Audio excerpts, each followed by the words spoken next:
Айдаһармен сөйлескен қиял ғажайып ертегісі. Бір күні Әлібек есімді бала орманда серуендеп жүріп, бір үңгірді көреді. Үңгірдің ішінен алып айдаһар шығады. Әлібек қорыққаннан орнында қатып қалады. «Қорықпа, балақай, мен сені жеп қоямын. Мен саған көмектескім келеді», дейді айдаһар. Әлібек таң қалып, «Қалай көмектесесің?» деп сұрайды. «Мен саған ұшу қабілетін беремін. Осылайша сен аспаннан әлемді көре аласың», дейді айдаһар. Айдаһар оған өз қанатының бір қауырсынын береді. Әлібек оны ұстап аспанға көтеріледі. Ол бұлттардың арасында ұшып, жердегі адамдарға көмектесіп жүреді.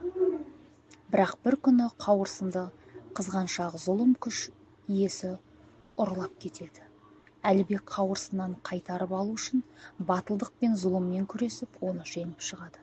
Содан бері ол айдаһардың досы болып, адамдарға көмектесіп жүреді екен.